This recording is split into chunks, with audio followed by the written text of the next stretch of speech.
Hinamak na manugang. Kabanata 506. Pinagmasdan ni Ding Yu ang pagwawala ng likod ni Jane Lee West at magkadikit ang dalawang magagandang kilay nito. Alam niya sa kanyang puso na ang lason ng Gu kay Alex Dixon ay hindi mapapagaling sa ospital. Ngunit kung wala siyang gagawin tungkol dito, mabilis na sumiklab ang lason ng Gu. Kung magtatagal ito, talagang mamamatay ang mga tao. Napakagandang pagkakataon, magsusumbong ba siya kay Ku Fei, sasamantalahin ang pagkakataong iligtas ang kanyang kapatid, o iligtas si Alex Dixon. Ang puso ni Ding Yu ay napuno ng mga contradiction. Ang kanyang lason ay ginamit upang iligtas siya, ngunit ang kanyang kapatid na babae ay ginamit bilang kahinaan ni Ku Fei. Kinagat niya ang kanyang mga ngipin at gumawa ng pagpili sa kanyang puso. Wala siyang utang kahit kanino, at sa pagkakataong ito ay ayaw na rin niyang magkaroon ng utang kay Alex Dixon. Kahit na kailangan niyang ipagsapalaran ang kanyang pagkakakilanlan, kailangan pa rin niyang iligtas siya. Inangat ni Ding Yu ang kanyang ulo at mahinahong sinabi, "Boss Dixon, natatakot ako na hindi magamot ng ospital ang lason ng insekto na dinaranas mo. Mayroon akong espesyal na gamot doon na maaaring magtanggal ng karamihan sa lason ng insekto. Pupunta ako at kunin ito para ubusin mo." Tumingin si Alex Dixon kay Ding Yu at tumango. "Sige, punta na tayo sa kwarto mo." Pagkasabi niyon ay humakbang siya papunta sa pintuan ng ospital. Sa likod niya, natigilan si Ding Yu. Noong una ay binalak niyang bumalik sa hotel at kunin ang gamot na maiinom ni Alex Dixon. Sa ganitong paraan, magiging madaling guluhin ang kanyang paraan. Ngunit hindi niya inaasahan na ganoon kaprangka si Alex Dixon. Hindi man lang niya nilingon ang doktor at gusto niyang pumunta sa kinaroroonan nito para uminom ng gamot. Bumalik sa katinoan si Ding Yu at mabilis siyang hinabol. "Boss Dixon, magpatingin ka muna sa doktor. Patulong lang ang aking gamot, at baka hindi ito makapinsala." Binuksan ni Alex Dixon ang pinto ng kotse at sumakay sa kotse. Umiti siya at sinabing, "Ako mismo ay isang doktor. Nahawa ako sa lason ng insekto. Hindi ko alam kung magagamot ito ng ospital. Sinabi ko iyon para lang gumaan ang pakiramdam ng aking asawa at makauwi." "Sumakay ka na sa kotse. Hindi makakaapekto sa lason na ito." "Ganoon ba?" Natigilan si Ding Yu. May masalimuot na tingin sa mga mata niya. Hindi niya akalain na pupunta si Alex Dixon sa ospital para mapatahimik lang ang asawa. Siya ang direktor ng National Clinic, at least naiintindihan niya ang panganib ng lason ng insekto.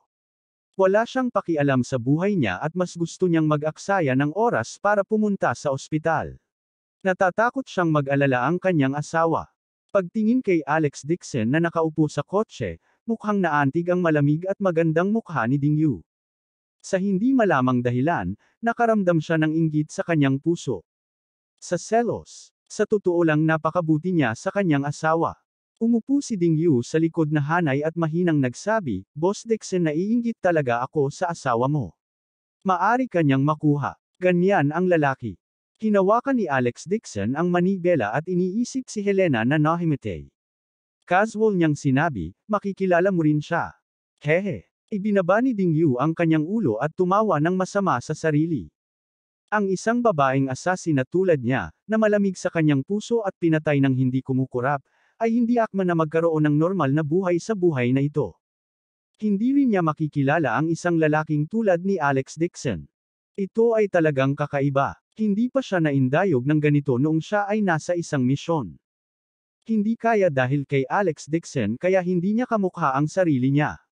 Itinaas ni Ding Yu ang kanyang ulo, kumikinang ang kanyang mga mata sa malamig na liwanag. Si Alex Dixon ay mabuti lamang kay Jane Lee West at hindi sa kanya. Hindi niya kailangan ang pag-aalala ni Alex Dixon, kaya maaari na rin niyang tapusin ang misyon at bumalik sa dati niyang buhay. Sa pag-iisip nito, naging malamig ang magandang mukha ni Ding Yu at sumilay sa kanyang mga mata ang hangarin sa pagpatay. "Patayin siya. Tapusin mo na ang misyon at makikita ko na ang kapatid ko." Nang hindi kumurap, sinukli niya ang kanyang buhok gamit ang kanyang kamay at tinanggal ang mga hikaw nang hindi nag-iiwan ng bakas. Espesyal na ginawa ang kanyang hikaw, at kapag pinindot ito, lalabas ang isang makamandag na karayom. Ang lason sa karayom ay sapat na upang patayin ang isang elepante. At ngayon si Alex Dixon ay nalason ng insekto, at kinailangan nito ng maraming enerhiya upang gamutin ang lahat. Ito ang perpektong pagkakataon. Si Alex Dixon, na nakaupo sa front row, ay nakatutok sa pagmamaneho. Hindi niya napansin ang layuning patayin na bumalatay sa mukha ni Ding Yu. Habang nagmamaneho siya, hinawakan niya ang kanyang telepono at tinawagan si Chen Xiaojiao. Hoy, di ba sabi mo gusto mong mag-drive clinic? Interesado ka pa bang magbukas ng middle clinic sa Jinling? Biglang tumunog ang nagulat na boses ni Chen Xiaojiao mula sa kabilang dulo ng telepono. Alex Dixon, sa wakas ay tinawag mo na ako. Akala ko nakalimutan mo na ako.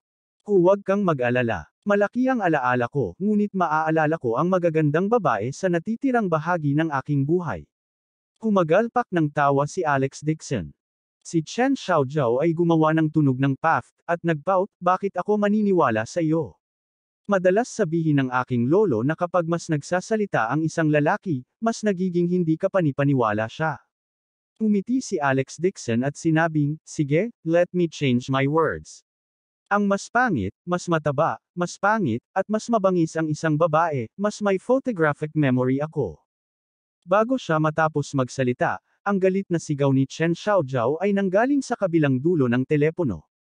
Alex Dixon, gusto mo bang mamatay? How dare you call me pangit at mataba? Wait lang, pagkatapos kong pumunta sa Jinling, tuturuan kita ng leksyon. Tumawa ng malakas si Alex Dixon at sinabing, then it's a deal. Let's discuss it with your grandfather. I will wait for you in Jinling to open the clinic. Hinawakan ni Ding Yu ang makamandag na karayom sa kanyang kamay at nagkunwaring nagpapahinga. Umupo siya sa likod ng driver's seat. Wala pang 1 sentimetro ang layo ng nakal-alasong karayom sa kanyang kamay mula sa likod ng ulo ni Alex Dixon. Hanggat siya ay nagpanggap na pabaya at bahagya itong hinawakan pasulong, ang karayom ay naglalabas-lalabas at tatusok sa likod ng leeg ni Alex Dixon. Ang lason sa karayom ay susundan ng daloy ng dugo at dadaloy sa puso ni Alex Dixon sa loob ng 2 segundo, dahilan upang siya ay mamatay kaagad. Ang mga mata ni Ding Yu ay kumikislap sa lamig. Kasalukuyang nasa telepono si Alex Dixon kaya hindi niya napansin ang mga galaw nito. Hanggat iniunat niya ang kanyang kamay, magagawa niyang tapusin ang misyon at makikita ang kanyang nakababatang kapatid na babae. Sa sandaling ito, biglang nagpreno si Alex Dixon. Sinundan ni Ding Yu ang inertia at sumugod pasulong. Ang nakal-alasong karayom sa kanyang kamay ay tumusok din pasulong. Nagbago ang ekspresyon niya at mabilis niyang binawi ang kamay niya. Hindi niya kayang patayin si Alex Dixon. Ang pagkawalang galaw ng biglaang pagpreno ay naging sanhi ng pagbangga ni Ding Yu sa sandalan ng sasakyan sa kanyang harapan, na naging sanhi ng pagkunot ng kanyang magagandang kilay sa sakit. Nagpreno si Alex Dixon at mabilis na ibinaba ang telepono. Tumingon siya at nagtanong, ayos ka lang ba? Yes. Okay lang ako. Hinaplos ni Ding Yu ang namamagang noo at umiling. Binawi niya ang kanyang daliri at ibinalik ang karayom. Umiti si Alex Dixon at sinabing, may nag-red light kanina. Buti at ayos ka. Pagkasabi nun ay nagpatuloy siya sa pagtalikod at pagmamaneho.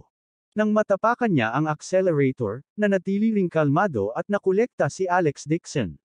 Isang bakas ng malamig na liwanag ang sumilay sa kanyang mga mata. Sinulyapan niya si Ding Yu mula sa rearview mirror. Bagamat ngayon lang siya nakatelepono, palihim niyang pinakondensed ang kanyang spirit energy at pinakawalan ang kanyang 5 senses to the maximum. Kahit na ang isang maya na lumilipad ng higit sa 100 metro sa kalangitan ay nasa saklaw ng kanyang pangunawa. Paanong hindi niya mapapansin ang maliliit na galaw ni Ding Yu? Gusto niyang makita kung ano talaga ang layunin ni Ding Yu. Tungkol naman sa nakal-alasong karayom sa kanyang kamay, hindi ito pinansin ni Alex Dixon. Kahit nasaksakin si Ding Yu ng marahas, masisira ang makamandag na karayom sa sandaling tumama ito sa kanyang balat. Kabanata 507. Gayunpaman, hindi pa rin kumikilos si Ding Yu sa huli, na ikinagulat ni Alex Dixon. Ito ay isang magandang pagkakataon ngayon lamang. Malinaw na gusto niya itong patayin, ngunit ngayon lang talaga siya nagpakita ng awa. Mas gugustuhin niyang hampasin ang ulo niya kaysa saktan siya. Umiling si Alex Dixon at nagpatuloy na magkunwaring wala siyang alam habang nagmamaneho siya pasulong. Ang mga killer ngayon ay biglang namatay, at hindi niya sila ma-alerto ngayon. Sa madaling salita, hanggat may ibang motibo si Ding Yu, tiyak na ibibigay niya ang kanyang sarili. Si Ding Yu ay nakaupo sa likuran, pakiramdam na komplikado. Gusto niya talagang sampilan ang sarili ng 2 beses. Ngayon lang, malinaw na nagkaroon siya ng pagkakataong gawin ito, ngunit hindi niya talaga magawa. Hindi kaya gusto ng subconscious mind niya na mamatay si Alex Dixon. Gulong-gulo ang isip ni Ding Yu. Noong nagsasagawa siya ng misyon noong nakaraan, palagi siyang kalmado at hindi kailanman naging ganoon ka-contrast. Maya-maya, huminto ang sasakyan sa entrance ng hotel. Pumasok si Alex Dixon sa lobby at pumunta sa kwarto ni Ding Yu. Mabilis na kinalma ni Ding Yu ang sarili at mabilis na naglakad papunta sa dressing table. Kumuha siya ng pildores na kasing laki ng gisantes at sinabing, kumain ka na agad. Sinulyapan ni Alex Dixon ang tableta at natukoy na hindi ito lason. Isa talaga itong antidote ng santo grade. Bukod dito, ang komposisyon ng tabletang ito ay naglalaman ng 12 ng mga bihirang halamang gamot. Kahit na ito ay ilagay sa black market, ito ay nagkakahalaga pa rin ng higit sa 100 milyon. Nakita ni Ding Yu na hindi siya kumikibo at nagmamadaling hinimok, huwag ka nang mag-antala pa. Bilisan mo na itong kainin. Anong klaseng gamot ito? Inangat ni Alex Dixon ang kanyang ulo at nagtanong, such a precious medicine. Ano ang gagawin mo kung kakainin ko ito? Ito ay. Natigilan si Ding Yu at sinabing, kahit ang gamot na panlunas sa aking bayan ay hindi mahal. Ito ay makikita kahit saan sa tabing daan. Kinakabahan siya, natatakot na baka may mapansin si Alex Dixon. Sa katunayan, isa lang ang mayroon siyang ganoong mahalagang gamot. Ang gamot na ito ay binili mula sa black market sa ibang bansa at nagkakahalaga ng 170 milyon. Binili niya ito ng napakaraming pera at binalak na gamitin ito sa kanyang kapatid para maibsan ang lason sa katawan ng kanyang kapatid. Si Ding Yu ay napaka-conflict din. Kung ibibigay niya ang gamot kay Alex Dixon, ang kanyang nakababatang kapatid na babae ay kailangang magdusa. Ngunit para mailigtas siya, wala siyang pakialam dito. Umiti si Alex Dixon at itinulak ang kamay niya pabalik. Aniya, I appreciate your good intentions, but this kind of insect poison, I can treat it myself. Kaya mo ba itong gamutin? Laking gulat ni Ding Yu na hindi makapaniwalang tumingin sa kanya. Paano ito posible? Ang ganitong uri ng goo poison ay isang makamandag na uod na espesyal na pinakain sa mundo ng paglilinang. Kung walang espiritual na gamot na maaaring bumuhay sa mga patay, hindi ito magagamot. Kahit na napakahusay ng medikal na kasanayan ni Alex Dixon, hindi pa rin niya ito mapapagaling. Nang gustong pigilan siya ni Ding Yu, marihing umiling si Alex Dixon at sinabing, hiramin ko muna sandali ang kwarto mo. Tulungan mo akong bantayan ang pinto. Huwag papasukin ang sinuman bago ako lumabas. Paano mo planong gamutin ito? Malamig na sinabi ni Ding Yu, ang ganitong uri ng goo poison, ipinapayo ko sa iyo na huwag subukan ito ng random. Kung hindi ka mag-iingat, haantong ito sa lason na pumasok sa iyong puso at mamamatay ka kaagad. Mananatili ako, sa tabi mo at panuurin mo itong gamutin kung may hindi inaasahang sitwasyon, papakainin kita ng tableta at makakaligtas ka pa. Humalaklak si Alex Dixon at sinabing may kakaibang ekspresyon, gusto mo talagang makita akong gamutin ang sakit ko. Oo naman. Malamig nang umuso si Ding Yu. Hindi siya nagtiwala kay Alex Dixon na tretuhin ang kanyang sarili. Nang makitang hindi rin natinag si Ding Yu kahit 1 pulgada, walang magawa si Alex Dixon at sinabing, sige, dahil gusto mong makita, kaya manatili ka rito. Anyway, lalaki ako, kaya walang kawalan. Natigilan si Ding Yu at hindi napigil ang sabihin, hindi kaya kapag ginamu mo ang sakit, may pagkakaiba pa rin sa pagitan ng lalaki at babae. Nang matapos siyang magsalita, bigla niyang nakita si Alex Dixon na hinubad ang kanyang coat at pagkatapos ay hinubad ang kanyang t-shirt, na nagpapakita ng kanyang malakas na pang-itaas na katawan. Namula agad ang mukha ni Ding Yu at sumigaw, anong ginagawa mo? Pagtanggal ng damit para gamutin ang karamdaman, umarte si Alex Dixon na parang walang nangyari.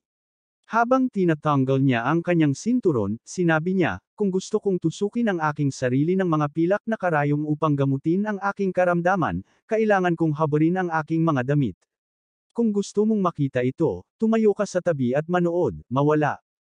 Habang nagsasalita siya ay hinubad na niya ang kanyang sinturon at hinubad ang kanyang maong.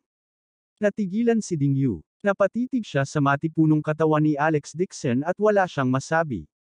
Hindi niya inaasahan na ang paggamot na binanggit ni Alex Dixon ay talagang tanggalin ang lahat ng kanyang damit. Malakas ang katawan ni Alex Dixon, at walang bakas ng taba sa kanyang katawan.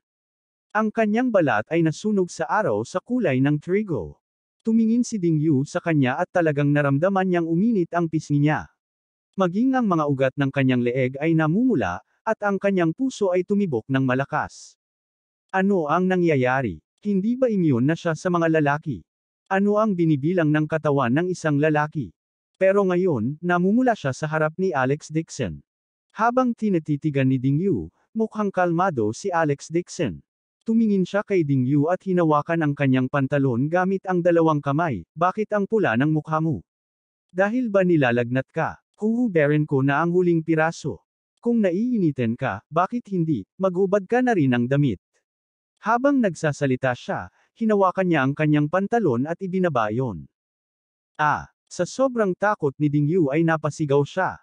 Tinakpan niya ng dalawang kamay ang mata niya at agad na tumalikod. Sunod-sunod na sumpa ang lumabas sa bibig niya. Alex Dixon, hindi ko inaasahan na magiging hulagan ka. Ikaw, walang hiya ka, walang hiya. Ang mala-jade niyang mga kamay ay mahigpit na nakatakip sa kanyang mga mata. Bumibilis ang tibok ng puso niya, parang lalabas na sa lalamunan niya. Pagkatapos ng galit na pagsabi ni Ding Yu, mabilis niyang tinapakan ang kanyang high heels at tumakbo palabas ng kwarto na parang tumatakbo para sa kanyang buhay.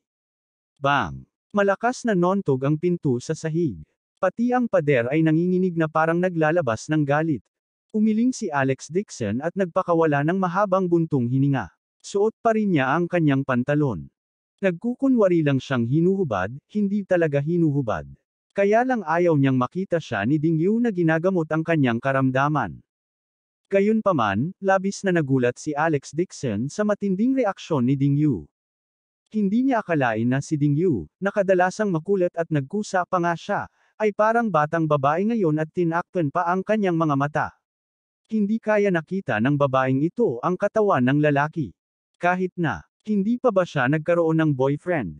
Nang maisip ito ni Alex Dixon, hindi niya maiwasang mapatingin sa pinto. Hindi naman pwede diba? Prima, habang siya ay natulala, bigla siyang nakaramdam ng pamamanhid at makati na kirot sa kanyang kamay. Agad na binawi ni Alex Dixon ang kanyang iniisip at naupo nang naka-cross-legged sa lupa. Naglabas siya ng 2 dragon blood grass sa kanyang bulsa at walang pag-aalinlangan na isinuot iyon sa kanyang bibig. Mula nang itapon ng kanyang biyenan ang kanyang hitsura na binhi, hindi na siya nang ahas na iwan ang dragon blood grass sa villa. Isang araw, maaaring tumakbo si Helena sa kanyang kwarto para halungat muli ang mga kahon at stand. Baka itapon na lang niya ang mahalagang dragon blood grass na parang sirang dahon. Kaya naman palagi silang dinadala ni Alex Dixon. Hindi niya akalain na ipapadala niya ang mga ito para gumamit ng damo ngayon. Natunaw ang 2 dragon blood grass nang pumasok ang mga ito sa kanyang bibig. Isang napakadalisay na enerhiya ang agad na dumaloy sa katawan ni Alex Dixon. Agad niyang inipon ang enerhiya sa kanyang katawan. Sinipsip niya ang habang na enerhiya ng langit at lupa, inaalis ang lason. Kabanata 508. Sa labas ng hotel. Napasandal si Ding Yu sa dingding, ang kanyang mga kamay ay nakahawak sa kanyang dibdib. Gulat na gulat pa rin siya. Ang maldita na lalaking ito. Napakawalanjiya niya talaga. Gusto niyang habarin sa harap niya, at naglakas loob pa siyang humiling na maghubad siya kasama niya. Kinagat ni Ding Yu ang kanyang mga ngipin at pilit na ikinuyom ang kanyang kamao. Kung ibang lalaki, kung maglakas loob siyang maghubad ng damit sa harap niya, babaliin niya agad ang leeg niya bago pa niya maubad ang pangalawa. Pulang-pula ang mukha ni Ding Yu at malamig ang mukha. Ilang salita ang lumabas sa pagitan ng kanyang mga ngipin. Alex Dixon. Dapat kitang patayin. Matapos ubusin ni Alex Dixon ang 2 dahon ng dragon blood grass, mabilis na naalis ang lason. Ang kanyang katawan ay puno ng enerhiya. Habang tinitingnan niya ang natitirang mga dahon ng dragon blood grass, isang ideya ang biglang lumitaw sa kanyang isipan. Kung ubusin niya ang lahat ng dahon ng dragon blood grass, sa tulong ng makapangyarihang enerhiya nito, makakalusot ba siya? Nag-alinlangan sandali si Alex Dixon at nagpas siyang makipagsapalaran. Ipinasok niya ang natitirang dahon ng dragon blood grass sa kanyang bibig, nag-iwan lamang ng emergency. Kaagad, isang malakas na alon ng espiritong enerhiya ang dumaan sa kanyang buong katawan. Nakaramdam ng pagkahilo si Alex Dixon at agad na tumutok sa pag-aayos ng kanyang paghinga. Alam niya sa kanyang puso na siya ay nagsusugal. Kung ang lakas na enerhiya sa kanyang katawan ay masyadong at hindi niya ito lubos na masipsip, ang kanyang katawan ay sasabog at siya ay mamamatay. Tuldok, tuldok, tuldok. Bumaba ng taxi si Jane Lee West at nagmamadaling pumunta sa villa. Ma'am, how are you? Dumating ba ang doktor? Nagpanik siya at ang puso niya ay nasa gulo. Karaniwan, si Helena ay kasing lakas ng isang baka at nagbigay ng espesyal na atensyon sa pangangalagang pangkalusugan. Gumastos siya ng daan-daang libo upang bumili ng mga produkto ng pangangalagang pangkalusugan ng walang awa at kahit na sipon ay hindi madali. Hindi niya akalain na hihimatayin siya ng ganoon lang. Walang kapantay na kaba si Jane Lee West at iba't ibang ideya ang pumasok sa kanyang isipan habang nasa daan. Nabalitaan niya na maraming mga pasyente ng kanser ang lahat ay normal kapag sila ay dumaranas ng kanser. Nang matuklasan ang mga sintomas, ito ay nasa huling yugto na. Kung si Helena din. Hindi nang ahas si Jane Lee West na ipagpatuloy ang pag-iisip at halos mapasigaw. Namumula ang kanyang mga mata habang mabilis na tumakbo sa sala at nag-aalalang tumawag, "Tito, kumusta si nanay?" Bago niya matapos ang kanyang pangungusap, si Jane Lee West ay agad na natigilan sa lugar. Sa sala, nakaupo si Helena sa sofa at masayang nakikipagkwentuhan kay Shu Fugi. Sa tabi niya, ang kanyang tiyahin na si Zhang Faang ay may hawak na isang tasa ng ginseng tea at nanunood ng telebisyon habang umiinom ng tsaa. Paano ito mukhang emergency? Halos magduda si Jane Lee West sa sarili niyang mga mata at hindi napigil ang sumigaw, "Ma, hindi ka ba nahimete ngayon lang? Bakit hindi ka pa pumunta sa ospital?" Ang iilan sa kanila ay nasa gitna ng mainit na usapan nang biglang marinig ni Helena ang boses ng kanyang anak at agad na nagulat. Mabilis siyang sumandal sa sofa at mahinang sabi, Oo, ngayon lang ako nahimete." "Then why is she still at home?" Hindi dumating ang doktor. Lalong lumakas ang hinala sa mga mata ni Jane Lee West. Umakyat siya at tinignan sila ng may pagdududa. Nakita niyang namumula ang mukha ni Helena at naglagay pa siya ng makapal na make-up. Hindi siya mukhang nahimete. Agad na tanong ni Jane Lee West, "Nay, hindi ka nagpapanggap, tama?" Nakonsensya si Helena nang tumingin sa kanya ang kanyang anak. Nang magtanong siya, nanginginig ang buong katawan niya. Mabilis niya itong tinakpan at sinabing, "Anak, ako ang iyong biyolohikal na ina. Bakit hindi mo ako tinanong kung kailan ka bumalik at sa halip ay sinabi mong nagpapanggap akong may sakit?" Habang nagsasalita siya, nagmamadaling tiningnan ni Helena si Shu Fugi. Mabilis na tumayo si Shu Fugi at sinabing, "Jane, ngayon lang talaga may sakit ang nanay mo." Dumating ang ambulansya at pinapunta rin siya ng doktor sa ospital, pero hindi pumunta ang nanay mo. Tingnan mo, may malaking tumpok ng gamot sa mesa. May pagdududa na lumingon si Jane Lee West at nakitang may napakaraming gamot sa mesa. Nagmamadali siyang naglakad para tingnan at halos mawalan ng malay nang makita ang bote ng gamot. Nay, ano ka ba? Nanginginig ang mga kamay ni Jane Lee West habang hawak ang bote ng gamot. Pakiramdam niya ay umiikot ang mundo. Puno ng malamig na pawis ang buong katawan niya at halos hindi na siya makatayo ng maayos. Ang ilang bote ng gamot na ito ay nakakagulat na gamot para gamutin ang kanser sa tiyan. At saka, nasa terminal stage na ito. Puno ng malamig na pawis ang ulo ni Jane Lee West. Napalingon siya sa gulat at napatingin kay Helena na nakahiga sa sofa. Ilang beses gumalaw ang bibig niya pero wala talaga siyang masabi. Mabilis na pumunta si Zhang Faang para alalayan siya at umalma. "Jane, hindi rin namin inaasahan na magkakaroon talaga ng ganoong kalubhaan na nararamdaman si eldest sister. Dapat kumapit ka, dapat huminahon ka. Paano ako makakalma?" Hindi na napigilan ni Jane Lee West ang kanyang mga luha. Nagpumiglas siya para makalaya kay Zhang Faang at naglakad sa harap ni Helena habang umiiyak. Sumigaw siya, "Nay, ipapadala na kita sa ospital." Bago pa niya matapos ang kanyang mga salita, si Jane Lee West ay humihikbi ng tahimik. Siya ay labis na nagsisi sa kanyang puso. Ngayon pa lang, naghinala pa siyang nagkunwaring may sakit ang kanyang biological mother. Hindi niya inaasahan na ang kanyang ina ay magkakaroon talaga ng ganoong kalubha na nakamamatay na sakit. Anak, ayos lang si nanay. Hindi nagpunta si nanay sa ospital, nagdusa, at nag-aksaya pa ng pera. Gusto ni nanay na ubusin ang huling oras niya sa bahay. Nakita ni Helena na umiiyak si Jane Lewes hanggang sa malagutan, siya nang hininga at gayon din, naramdaman ang sakit ng kanyang puso. Medyo nakaramdam din ng panghihinayang si Helena sa kanyang puso. Hindi siya dapat magpanggap na may sakit at nagsisinungaling sa kanyang anak. Sa totoo lang, hindi siya nahimiti ngayon dahil gusto niyang lokohin si Jane Lewes pauwi. Pinunasan ni Jane Lewes ang kanyang mga luha at mariing sinabi, "Hindi, punta na tayo sa ospital. Nay, wala sa iyo ang bagay na ito. You must go." Pagkasabi niyon ay agad siyang lumabas ng sala at tumawag sa 120. Nataranta agad si Helena. Nang makitang tumakbo palabas ng sala si Jane Lewes na parang hangin at tumawag sa 120 para sa emergency, agad siyang bumangon mula sa sofa. "Fugi, bilis tigilan mo si Jane. Kung dumating ang doktor, ibibigay ko ang sarili ko." Pinunasan ni Shu Fugi ang kanyang mga kamay at awkward na sinabi, "Kuya, sinabi ko na hindi ko gagana ang pamamaraang ito. Kailangan mong magpanggap na may sakit at magsinungaling kay Jane." Malungkot ding sinabi ni Zhang Faang, "Kuya, kung gusto mong magpanggap ka na lang na may high blood, sakit ng ulo, at lagnat. Pagdating mo, nagpanggap kang nasa advanced stage ng cancer sa tiyan. Kumusta ka na, tatapusin mo na ngayon."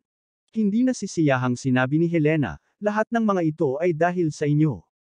Kung hindi ko pag-uusapan ang mga pangunahing punto ng sakit, paano ako makakakuha ng isa pang vilya mula kay Alex Dixon at gumawa ng isang silid para sa kasal para sa iyong anak na babae at lalaki na lalaki?"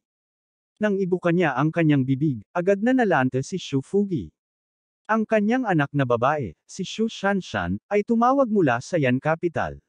Papakasalan daw niya ang boyfriend niyang si Wei Jia kaya gusto niyang manatili sa vilya ni Alex Dixon. Matapos makipag-usap sa kanyang asawa, hinanap niya ang panganay na si Sister Helena para makipag-usap sa kanya.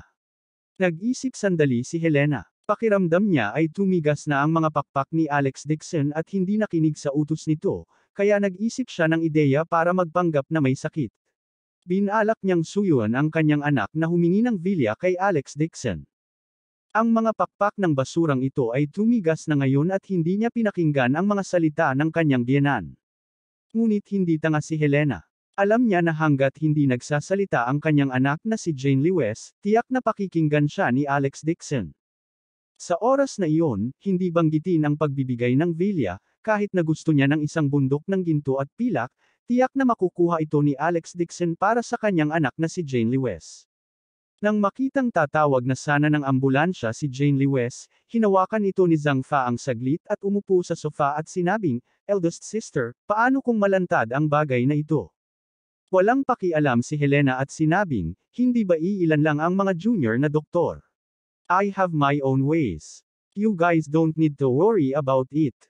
Just wait and live in the villa." Agad na nagkaroon ng masayang ekspresyon si Shu Fugi. Dali-dali siyang tumakbo sa likod ni Helena at tinulungan siyang masahihin ang mga balikat nito sa nakakahiyang paraan. "Kuya, mas matanda ang maanghang. Ang kasal ng Shanshan ko ang bahala." Si Zhang Faang ay may pambubblering mukha habang siya ay tumakbo papunta sa fan Helena. "Kuya, nagpapanggap ka bang may sakit at pagod? Nauuhaw ka ba? Tara, buhusan kita ng tubig para maiinom mo." Natuwa si Helena sa pambubble ng kanyang kapatid at hipag. Ang kanyang puso ay kasing komportable ng pulot. Napagpasyahan niyang kunin ang vilya ni Alex Dixon. Naisip din ni Helena na si Alex Dixon ay tiyak na nagtago ng kanilang pribadong pera. Kailangan din niyang makuha ang perang ito. Ipipigan niya itong basurahan hanggang sa wala nang natira kahit isang sentimo. Ibibigay niya ang lahat ng pera kay Shu Fugi. Kabanata 500. Nang ni Jane Lewes ang tawag, namamaga ang kanyang mga mata na parang mga peach habang naglalakad siya papasok sa bulwagan na may nag-aalalang ekspresyon. Mabilis na humiga si Helena sa sofa at nagkunwaring mahina at walang lakas. Bumulong siya, "Jane, may huling-hiling pa si nanay. Ikakasal na ang pinsan mong si Shu Shanshan, ngunit walang bahay sa Yan Capital na pwedeng ikasal. Ikaw, pwede mo bang hayaan si Alex na ilipat ang kanyang vilya sa iyong tiyuhin? Kunin mo ito bilang kasal ng iyong pinsan. Nay, pagbalik ni Alex, sasabihin ko agad sa kanya. Huwag kang mag-alala, tutuparin ko talaga ang hiling mo. Gamutin mong mabuti ang iyong sakit at alagaan ang iyong kalusugan. Gagawin ko ang lahat para sa iyo. Sumakit ang puso ni Jane Lewes at halos mapasigaw na naman siya. Ngayon ay gulong-gulo na ang kanyang isip at ganap na blanko ang kanyang isip. Hindi niya napansin na pagkatapos marinig ni Helena ang kanyang mga salita, nagliwanag ang mga mata ng kanyang biolohikal na ina at halos tumawa siya ng malakas. Tuldok, tuldok, tuldok. Sa hotel, mahigpit na nagsalubong ang mga kilay ni Alex Dixon, at dahan-daang tumulo ang malamig na pawis sa kanyang pisngi. Ang mga kalamnan sa buong katawan ay humigpit, at ang mga daluyan ng dugo na tila mabangis na maliliit na ahas ay nakausli sa ibabaw ng kanyang balat. Kitang-kita ang mga capillary sa kanyang balat, na para bang isang layer ng mga tato. Sa sahig kung saan siya nagmumuni-muni, naipon na ang pawis na umaagos mula sa kanyang katawan. Isang layer ng mahinang nakikitang gininto ang liwanag ang lumutang sa paligid ng katawan ni Alex Dixon. Sa sandaling ito, ang kanyang spiritual sense ay lumulutang sa universo, napapaligiran ng mga bituin, at walang hanggan na mga kalawakan. Tila dahan-daang umikot sa kanya ang mga bituin sa buong universo. Ang spiritual sense ni Alex Dixon ay lumulutang sa dagat ng mga bituin. Sinubukan niyang itaas ang pagtaas ng enerhiya, ngunit talagang nararamdaman niya ang tugon ng universo. Ang enerhiya na nagmula sa mga bituin ay tila naakit ng husto, at ito ay talagang pumasok sa kanyang katawan. Ito ay isang bagay na hindi pa nangyari noon. Laking gulat ni Alex Dixon.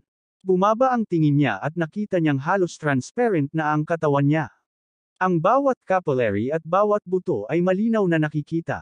Ang mas ikinagulat niya ay, sa ilalim ng pusod niya, mayroon talagang isang gintong perlas na kasing laki ng butil na lumulutang. At ang nakapalibot na universo na enerhiya ay tila naaakit ng perlas ng liwanag ng paunti-unti itong sa perlas ng liwanag. Unti-unting umiikot ang perlas ng liwanag sa kanyang dantian. Ang malaking halaga ng enerhiya sa kanyang katawan ay sinipsip sa perlas ng liwanag. Parang natuyo lahat ng dugo sa katawan niya at sobrang sakit. Biglang sumabog ang perlas ng liwanag na may nakasisilaw na gintong liwanag. Ang spiritual sense ni Alex Dixon, na lumulutang sa universo, ay biglang nakaramdam ng pagkahilo at ang lahat bago ang kanyang mga mata ay naging itim. Si Alex Dixon, na nakaupo sa lupa, ay dahan-daang nagmulat ng kanyang mga mata. Basang-basa ang buong katawan niya sa pawis na parabang nabunutan lang siya ng tubig. Gulat na gulat ang ekspresyon niya. Ibinaba niya ang kanyang ulo para tingnan ang kanyang dantian at ginamit ang kanyang spiritual sense para maramdaman ito. Sa kaibuturan ng kanyang dantian, talagang naramdaman niya ang isang maliit na gintong perlas ng liwanag. Nanginginig ang buong katawan ni Alex Dixon. Isang ecstasy ang lumitaw sa kanyang mukha, at ang kanyang mga mata ay kumislap. Hindi niya inaasahan ito. Sa tulong ng 2 dahon ng dugo ng dragon, talagang nakalusot siya sa huling yugto ng Foundation Establishment. At ngayon, nakagawa na siya ng mahinang golden course. Core formation. Isang ligaw na kagalakan ang sumilay sa mga mata ni Alex Dixon, at siya ay labis na nasa sabik. Ito ang pinakamahirap na yugto na lampasan sa mga unang yugto ng paglilinang. Ang mga ordinaryong mortal na magsasaka ay maaari lamang magtagal sa pagitan ng refinement stage at sa mga unang yugto ng building foundation stage. Kung wala ang tulong ng mga makalangit na materyales, si cultivator, na maaaring makapasok sa gitnang yugto ng building foundation stage, ay isa sa 1,000,000. At si cultivator, na nakalusot hanggang sa huling yugto ng foundation establishment at nilinang sa golden core stage, ay malamang na hindi kahit 10 tao sa buong Yangtze. Tuwang-tuwang tumayo si Alex Dixon. Noong nakaraan, pagkatapos niyang magtanim, pakiramdam niya ay puno ng lakas. Ngunit ngayon, naramdaman na lamang niya na ang kanyang katawan ay walang katulad na magaan, na para bang lahat ng bagay sa mundo ay sumusuko sa ilalim ng kanyang mga paa, nanginginig. Kaya niyang kontrolin ang lahat. Inangat ni Alex Dixon ang ulo at biglang itinuro ang labas ng bintana. Boom! 500 metro ang layo, 120 palapag na gusali ang biglang yumanig ng malakas, na parang tinamaan ng malakas na impact. Ilang palapag ang gumuho, at ang mga sirang bato ay lumipad kung saan-saan. Bahagyang yumanig din ang lupa, parang gumuho ang langit at lupa. Sa totoo lang napakalakas. Tuwang-tuwa si Alex Dixon. Nagpaputok lang siya ng bug zone ng hangin, ngunit maaari talaga nitong sirain ang ilang palapag ng isang malaking gusali. Kung gagamitin niya ang 50% ng kanyang kapangyarihan, madali niyang masira ang isang skyscraper sa buong kalawakan. Ngunit kung gagamitin niya ang kanyang buong kapangyarihan at ipaglaban ang kanyang buhay sa linya, ang mundo ay magbabago ng kulay at ang mga bundok ay guguho. Buti na lang at nasa demolition area ang building na katatapos lang niyang sirain. Walang nakatira sa gusali, at napapalibutan ito. Kung hindi, nakapatay na siya ng daan-daang tao sa isang light flick lang. Saktong nalulubog si Alex Dixon sa excitement ng paglusob, biglang bumukas ang pinto ng malakas. Nag-aalalang pumasok si Dingyu at tinawag, "Bilisan mo at umalis ka." May lindol ngayon. Lindol. May kakaibang ekspresyon ang mukha ni Alex Dixon. Narinig niya ang mga alon ng sigaw na nagmumula sa labas ng suite. Dapat ay ang mga tao sa gusali na tumatakbo sa ibaba. Nakaramdam siya ng awkward. Hindi niya inaasahan na ang casual na flick na ginawa niya ngayon ay magdudulot ng napakalaking kaguluhan. Napatingin si Dingyu kay Alex Dixon at namula ang mukha nito. Ngayon lang, naramdaman niya ang malakas na alon ng spiritual chi. Kaagad pagkatapos, yumanig ng malakas ang lupa at yumanig ang buong gusali. Sunod-sunod na nagtakbuhan ang mga tao sa itaas. Kaya naman, hindi na siya nag-isip pa at nagmamadaling pumasok, pero nakalimutan niyang hubad pala si Alex Dixon para gamutin ang kanyang karamdaman. Ngunit sa kabutihang palad, si Alex Dixon ay nakasuot ng isang pares ng pantalon. Kung hindi, siya ay nasa isang awkward na sitwasyon. Isinuot ni Alex Dixon ang kanyang damit at sinabing, "Let's go." Na-detoxify na ang lason mo. Biglang napagtanto ni Dingyu na bumalik sa dati ang kanyang palad at natigilan. Ang lason ng gu sa katawan ni Alex Dixon ay partikular na ginamit upang harapin ang cultivator. Kahit na ang isang tao na immune sa lahat ng uri ng mga lason ay magagawa lamang na harapin ang mga ordinaryong lason at hindi makakatakas mula dito. Gayunpaman, si Alex Dixon ay aktwal na nagtanggal ng lason sa kanyang sarili. Si Dingyu ay walang katulad na pagkagulat sa kanyang puso. Siya ay lumaki sa organisasyon at nakakita ng maraming kakaibang tao. Sa kanila, walang kakulangan sa mga medikal na Diyos, ngunit hindi pa siya nakakita ng tulad ni Alex Dixon na kayang pagalingin ang lason ng gunang mag-isa. Ang kanyang mga medikal na kasanayan ay higit pa sa langit-defying. At ang kanyang paglilinang ay nagparamdam sa kanya na hindi maarap. Sa sobrang gulat ni Dingyu, may tumunog na telepono sa kwarto. "Carrie, Carrie, Carrie. Ang likas kong kaaway. Sunugin ang aking Carrie." Kakaiba ang ekspresyon ni Dingyu at hindi niya mapatingin kay Alex Dixon. Awkward ang ekspresyon ni Alex Dixon at awkward siyang tumawa, "It's my phone." Ito ang espesyal na ringtone na itinakda niya para sa kanyang asawa. Kinuha niya ang phone sa table at pinindot ang answer button. Bago pa niya maibuka ang kanyang bibig, narinig mula sa telepono ang humihikbi na boses ni Jane Lewes. "Alex, ayos ka lang ba?" Nagbago ang ekspresyon ng mukha ni Alex Dixon, at isang malamig na aura ang lumabas sa kanyang katawan. Sumigaw siya sa malalim na boses, "I'm fine. Wife, who bullied you? May nakamamatay na sakit ang nanay ko." Pagkatapos magsalita ni Jane Lewes, hindi niya napigil ang mapaluha. Nabulunan siya at hindi makapagsalita. Kumunat ang noo ni Alex Dixon. Nabigla rin siya sa kanyang puso. Kadalas ay takot na takot si Helena sa kamatayan. Kailangan niyang sumailalim sa isang pisikal na pagsusuri tuwing kalahating taon at bumili pa ng daan-daang libong mga produkto ng pangangalagang pangkalusugan. Paano siya nagkasakit dahil lang sa kanya ay may sakit? Kabanata 510. Kahit nagalit din siya kay Helena, binan naman niya ito kaya hindi niya ito mapapansin. Umiiyak na si Jane Lewes kaya hindi na siya makapagsalita. Agad na sinabi ni Alex Dixon, "Babalik ako kaagad." Pagkasabi noon ay hindi na nag-abalang magpaliwanag si Alex Dixon kay Dingyu at agad na nagbihis at lumabas ng bahay. Nakatayo si Dingyu sa silid na may gulat na ekspresyon. Ilang sandali lang ang nakalipas, nang sagutin ni Alex Dixon ang telepono, isang napakalakas na aura ang lumabas sa kanyang katawan. Ang aura na ito ay tila sumasakop sa langit at sumasakop sa lupa, na naging dahilan upang hindi makahinga si Dingyu. Halos mapaluhod siya. Masyadong nakakatakot. Sa isang iglap, naramdaman niya ang takot sa kanyang buhay, na para bang malapit na siyang mamatay.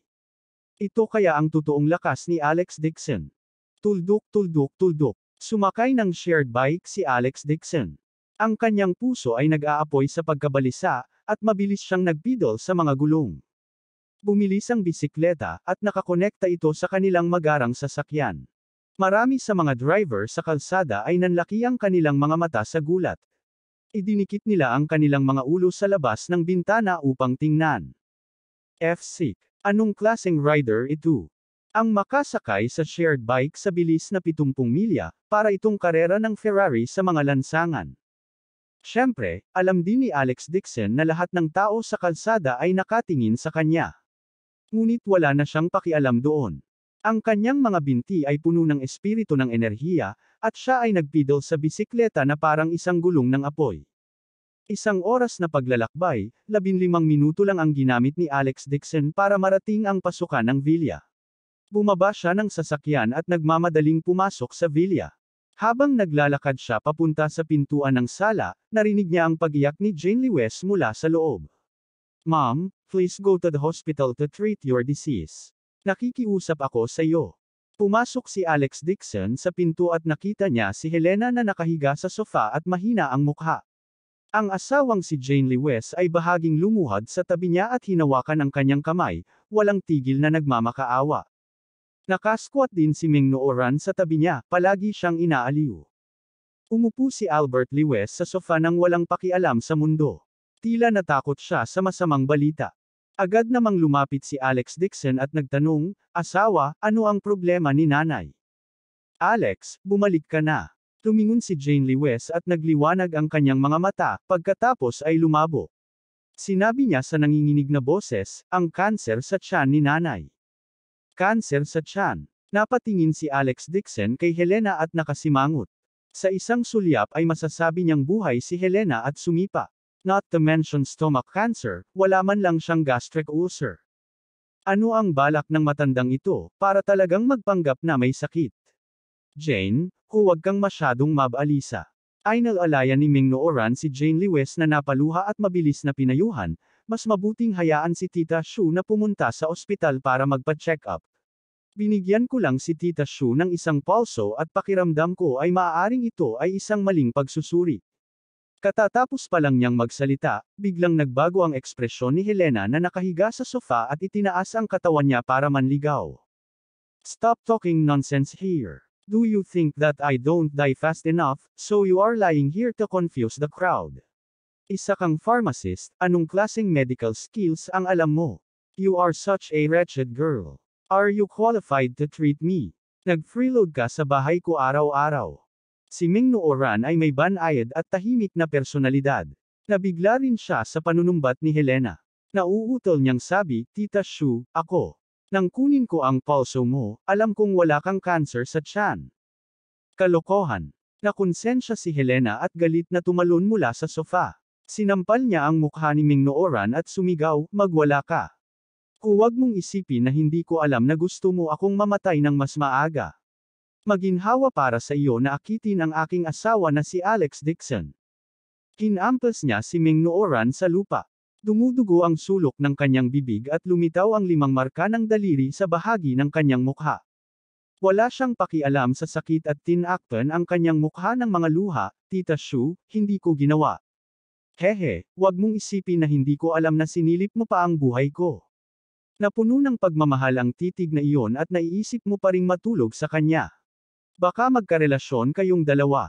Mabilis na hinayla ni Jane Lewis si Helena at nababalisa at nag-aalala, "Nay, may cancer po kayo sa tiyan." Mabilis na humiga at magpahinga. Hindi ganitong klaseng tao si Nooran. Walang pakialam si Helena. Ang dami niyang pinapagalitan, lalo siyang natuwa. Ang kanyang mga kamay ay nasa kanyang balakang na para bang siya ay isang vixen na pinapagalitan ang kalye. Umakyat siya at sinipa ng malakas ang baywang ni Ming Nooran. "Hindi, Tita Shu, napakabuti ni Jane sa akin. Bakit ko naman gagawin ang ganoong bagay? Napaupo si Ming Nooran sa lupa, nahihiya at nahihiya. Pakiramdam niya ay labis siyang nasaktan kaya umagos ang mga luha sa kanyang mukha. Totoong gusto niya si Alex Dixon ngunit hindi niya naisip na makita siya, hindi niya naisip na sirain ang kasal ni Jane Lewes. Bulge asterisk T. Ano ba yang iniisip mo, slut? Alam ko ang iniisip ko. Hinubad ni Helena ang manggas at akmang sasampalin na naman siya. Inilantad talaga ng kaawa-awang babae na nagpapanggap siyang may cancer sa tiyan. Gusto niyang makita kung maglalakas loob ba siyang ilantad kung hindi niya sasampalin ang namamagang bibig ng dalaga. Nang iindayog ni Helena ang kanyang braso at sasampalin na sana si Ming Nooran ng buong lakas, isang malamig na boses ang biglang tumunog. Tumigil ka. Humakbang si Alex Dixon at hinawakan ang pulso ni Helena. He said in a deep voice, "Ma, wala ka bang cancer sa tiyan? May lakas ka pa bang manakit ng tao?" Ito. Umikot ang mata ni Helena at nataranta. Napagtanto din niyang muntik na niyang ilantad ang sarili niya ngayon. Biglang nanlambot ang katawan niya at nagmulat ng mata at nagkunwaring patay sa sofa. Tumalon sa takot si Jane Lewes at sumugod habang umiiyak. Mom, please wake up. Natakot din si Albert Lewes sa kalahating kamatayan. Napahawak siya sa dibdib niya at hinihingal. Kuya, sina Xu Fugi at Zhang Faang na nasa tabi niya, ay parehong sumugod. Nagkagulo ang bahay. Malamig na umungol si Alex Dixon. Alam niyang nagsimula na namang umarte si Helena. Bumangon si Ming Nooran mula sa lupa at umiyak, "Kuya Alex," sabi niya. Wala akong sinabi. Si Tita Xu ay talagang walang cancer sa tiyan. Ito ay dapat na maling pagsusuri. Huwag kang magsalita ng kalokohan kung hindi mo naiintindihan. Galit na sigaw ni Zhang Faang. Ginulo lang ng babaeng ito ang sitwasyon. Malamig na sinabi ni Alex Dixon, "Tita, si Nooran ay dating nasa National Clinic at siya ay alagad ng Deputy Chief Lu. Alam ko kung gaano kahusay ang kanyang mga kasanayan sa medisina. Ikaw, ano ang alam mo?" Agad na nabawasan ng kalahati ang pagmamataas ni Zhang Faang at nauutol, "Kuya, cancer ito sa tiyan." Umisi si Alex Dixon at naglakad papunta sa sofa at sinabing, "Nay, let me check your pulse. Ano ang gusto mong gawin?" Sa sobrang takot ni Helena ay agad niyang binuksan ang kanyang mga mata at itinago ang kanyang mga kamay sa kanyang likuran. Biglang naalala ni Jane Lewes at mabilis na sinabi, "Ma, magpatingin na lang kay Alex sa doktor. Nakalimutan kong sabihin sa iyo, si Alex ang direktor ng National Clinic at hindi masama ang kanyang mga kasanayan sa medisina." Ang sitwasyon ay kagyat na ngayon, si Jane Lewes ay walang oras upang magtanong kung paano naging direktor ng National Clinic ang kanyang asawa. Ngunit nakita niya sa sarili niyang mga mata na si Alex Dixon ay gumamit ng acupuncture para iligtas ang mga tao sa klinika ni Sun Women, at ginawa pa nga ang mga bulag na mabawi ang kilanawan sa lugar. "Ano? Sabi mo ang basurang ito ang direktor ng National Clinic?" Laking gulat ni Helena na hindi man lang nag-abalang magpanggap na may sakit at agad na bumangon sa sofa. Mabilis na sinabi ni Jane Lewes, "Oo, napakahusay ng mga medikal na kasanayan ni Alex. Dapat ay mayroon siyang paraan upang mailigtas ka. Jane, wala ka namang lagnat di ba?" Lumapit si Helena para hawakan ang noo ng kanyang anak at sarkastikong sinabi, "Ang basurang ito ay may alam sa mga medikal na kasanayan. Bakit hindi ko alam? Anong klaseng lugar ang National Clinic? Karapat-dapat ba siya? Wala man lang siyang karapatang magbuhat, sapatos ng pinuno." Abangan ang susunod na kabanata.